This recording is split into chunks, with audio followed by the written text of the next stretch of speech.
Selain rempah-rempah, Indonesia juga punya bumbu khas berwarna hitam seperti saus, yaitu petis. Nah, dalam segmen Sehari Menjadi kali ini, saya akan mengajak Anda melihat bagaimana proses pembuatan petis secara tradisional.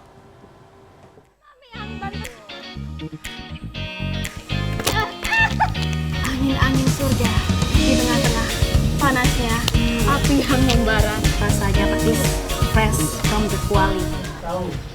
Campur matangkan, Pak. Di balik kenikmatan rujak cingur, ada salah satu bahan yang wajib kita masukkan di sini, yaitu petis. Wah, saya jadi penasaran nih, kira-kira seperti apa sih proses pembuatan si hitam dan nikmat ini? Hitam, legit, kental, beraroma khas ikan. Apalagi kalau bukan petis. Biasanya petis memang digunakan sebagai bahan dasar untuk membuat makanan seperti rujak cingur, tahu tek, dan tahu campur. Di Indonesia ada banyak ragam olahan petis dari berbagai daerah.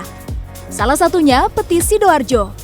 Proses pembuatannya pun masih menggunakan cara tradisional tanpa mesin. Siap-siap pegel. Oke, kita siapin dulu. Nah, saat ini saya berada di salah satu tempat pembuat petis yang cukup terkenal di Sidoarjo. Nah, tapi sebelum kita membuat petis, ada salah satu bahan yang harus kita punya dan harus kita beli, yaitu terasi. Ikuti terus perjalanan saya dalam segmen Sehari Menjadi Pembuat Petis. Ayo kita berangkat, Bah. Yuk, Mas Bro. Tunggu bapaknya dulu. Oke. Berangkat.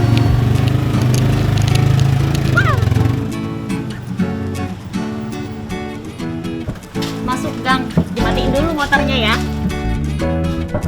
Sejak beberapa tahun terakhir, Abah Muslik mengganti bahan dasar dari ikan menjadi terasi. Ini karena kualitas ikan yang biasa ia gunakan sudah tak layak lagi. Tapi tenang, meski pakai terasi, hasil dan rasanya masih tetap maknyus. Oke, kita sudah sampai di toko terasi langganan Abah. Abah, di sini ada dua jenis terasi, ada yang kering kecil-kecil kayak gini, ada juga yang basah yang masih blok-blokan 5 kiloan kayak gini. Kenapa Abah milihnya yang masih basah gini, Bah? Ya, kalau yang ini buat untuk sambal, yang ini cocok untuk petis ini yang ini. Walau aromanya masih mantap gitu loh aromanya. Ini cocok untuk buat petis. Kalau ini buat sambal lele, sambal ayam gitu. Oke, ternyata saya baru tahu. Karena harusnya cocoknya pakai yang basah, bukan yang kering. Oke Abah, kita langsung bungkus ya terasinya. Oke. Mas, bungkus ya. Jenis terasi yang dibeli nggak asal-asalan. Abah memilih terasi yang menggunakan bahan udang kecil-kecil berkualitas tinggi dari Sumatera Barat. Wah, jauh juga ya. Terasi sebanyak 125 kilo biasanya digunakan untuk 5 kali pembuatan petis. Setelah selesai belanja, kita lanjut ke dapur bikin petisnya yuk. Langkah pertama, terasi kita masak dulu di dalam kuali baja jumbo. Aduk-aduk pakai bambu sepanjang 2 meter sampai matang, kurang lebih 1 jam. Kalau biasanya kita kalau di rumah bikinnya kan goreng terasi. Nah, kalau ini kita bikin terasi, kita masak sampai 1 jam sebelum kita campur dengan tepung dan bahan-bahan semuanya untuk kita bisa menghasilkan petis. Ini aromanya, pemirsa. Terasi yang sangat natural. Setelah itu, masukkan tepung terigu yang sudah dicampur air, gula merah, gula pasir, aduk-aduk terus sampai mengental. Jangan sampai putus supaya tercampur rata. Speednya udah mulai berkurang. Udah mulai capek. Ini udah ada masuk terasi 10 kilo. Tepung terigu 20 kilo. Terus ada gula merah, ada gula pasir. Totalnya berapa tahu nggak? 250 kilo alias 2,5 kintal. Aduh, beban hidup makin berat guys.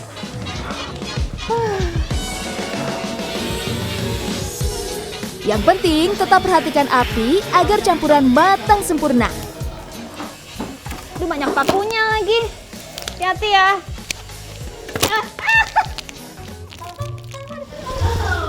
Mumpung bapaknya lagi fokus ngaduk adonan petis, saya mau ngadem dulu ah.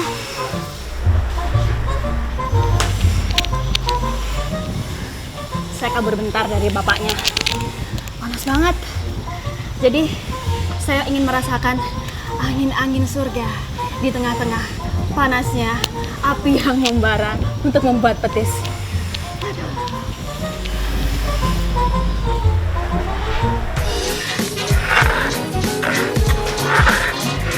Ayo lanjut aduk terus. Ini belum usai Bung, Belanda masih jauh.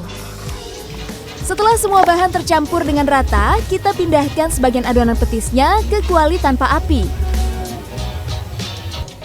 Ini petisnya sudah jadi setelah kita aduk, kita masak selama kurang lebih 4 jam. Lalu kita pindahkan sedikit demi sedikit, pelan-pelan. Aduh, berat. Kita pindahkan ke kuali yang di bawah ini. Kita campur warna dengan berwarna hitam. Tunggu dingin sebentar, lalu kita masukkan ke timba untuk kita jual ke pasar. Kita masukin. Proses terakhir, tambahkan tepung tapioka ke dalam adonan petis, lalu diaduk lagi sampai rata. Pak, kalau diaduk gini sama tepung tapioka bisa berapa lama nih? Berat banget. Sudah selesai jadi petis ya. Oh, saya sampai nyampur semua ya. Bapak sendirian kan ngejar gini.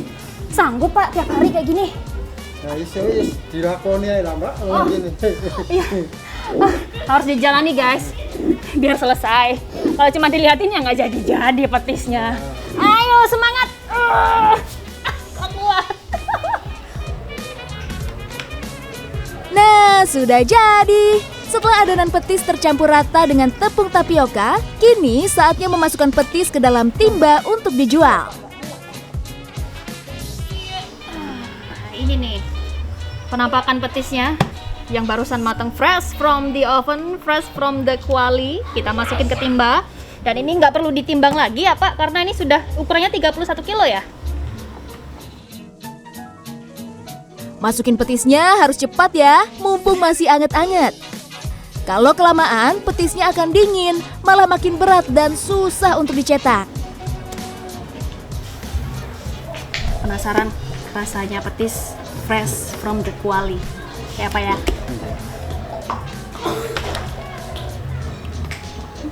Pekat banget, manis, gulanya berasa, terasinya kuat banget nih rasanya. Petis milik Abah Muslik tak hanya dijual dengan porsi besar, tapi juga eceran.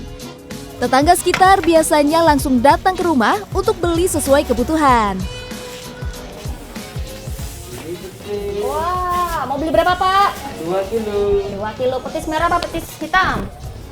1 merah, 1 hitam. Oke. Oke Mbak, yang ini petis merah ya? Hitam. Petis hitam, 1 kilo. Petis merahnya juga 1 kilo. 1 kilo. Totalnya 2 kilo. Ini Bapak, terima kasih udah beli. Mereka yang membeli petis eceran digunakan untuk berjualan atau sekedar dinikmati sendiri di rumah.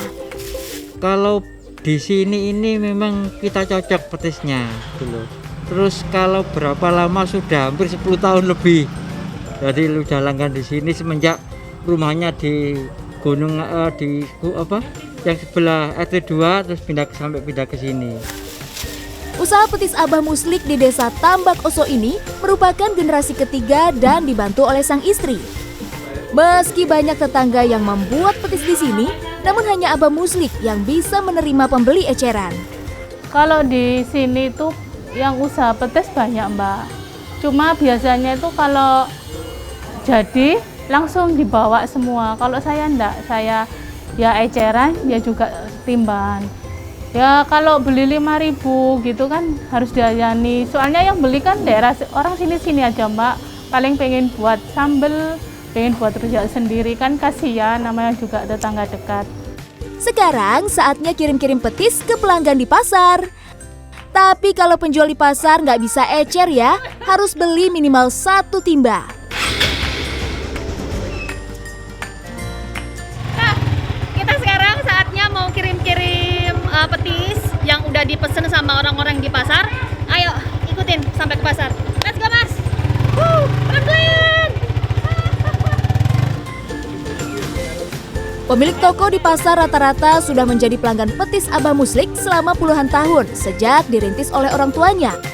Dalam sehari, Abah Muslik mampu membawa 3 timba, maksimal 2 lokasi dengan kendaraan roda 2. Nah, ini adalah akhir dari perjalanan petis kita hari ini. Mulai dari kita membuatnya, sampai kita mengirim ke toko-toko yang ada di pasar ini. Memang butuh perjuangan untuk membuat bahan dasar makanan petis yang terlihat sederhana, tapi memang layak diperjuangkan dan rasanya memang enak.